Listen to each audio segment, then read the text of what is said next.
Hindi po lahat ng nasa Amerika ay mayayaman. Hindi po lahat ng nasa Amerika madali ang buhay.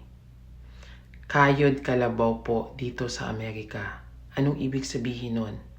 Kung hindi ka magtatrabaho, wala ka pong pambayad sa mga bills mo.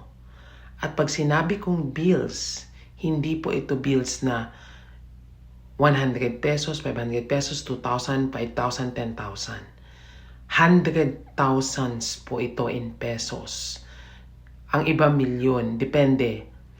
So ang sinasabi ko, tanggalin mo sa isip mo na pag nasa Amerika ka, magiging mayaman ka at yan na yung buhay mo. Nakadepende po yan sa inyo. Nakadepende po kung ano yung mga priorities nyo sa buhay, kung ano yung life na gusto ninyo. Kung gusto nyo ng quality living, makapasyal, hindi po dapat kayo magarbo sa buhay ninyo. Kung baga, live within your means. Or kung pwede, you act broke. As if wala kang pera. Huwag mo yun siya kalimutan para mas maging magaan ang buhay mo dito sa Amerika.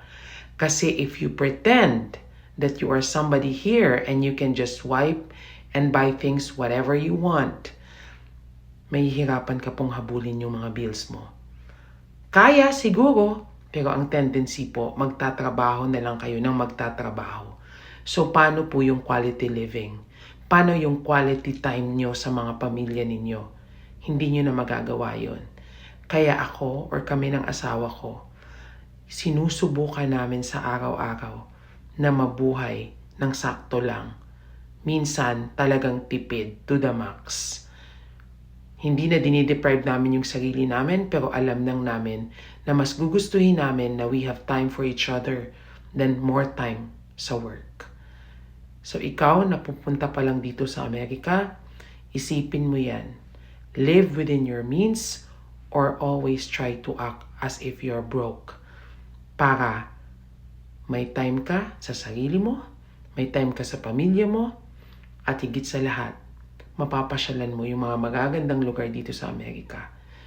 Sakto lang.